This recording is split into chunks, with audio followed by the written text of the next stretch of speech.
An additional police team has been deployed to carry out preliminary investigations into the complaints filed with the Presidential Commission tasked with probing fraud and corruption at state institutions over the past 4 years. Now, a spokesperson for the Commission said, following a request made to the Inspector General of Police, 6 additional personnel were provided.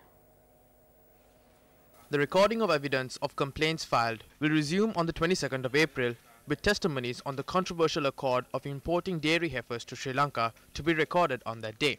An agreement was reached during the previous government to import 20,000 dairy heifers to Sri Lanka from 2012 to 2019. At the Presidential Commission, it was revealed the agreement was, in fact, amended following the present government coming into power.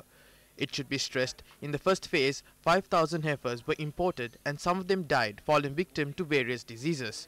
Despite this, it is now evident an advance payment was made to import another 5,000 under the second phase of the agreement. Earlier, the Additional Secretary to the Ministry of Rural Economic Affairs said the ministry is not even in possession of a copy of the agreement signed in 2016, let alone the original document.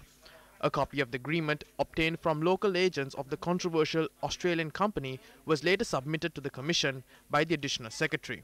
Upon its submission, the Commission members who examined the respective documents failed to determine the identity of the signatory representing the controversial Australian firm.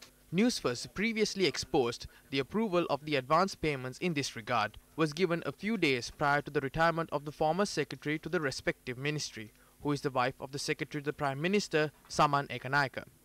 These issues have now elevated, grabbing the attention of international media. Recent articles published on Australian Broadcasting Corporation and the Australian website Farm Weekly have confirmed all revelations that Newsfirst has continuously exposed throughout the years. The foreign media institution adds that this loss has left local farmers broke and in some cases suicidal. Businessmen who are currently facing severe difficulties due to the purchasing of these heifers are due to testify at the Commission on the 22nd of this month.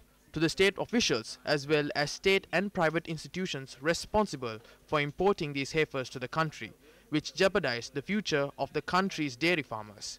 The people are watching you.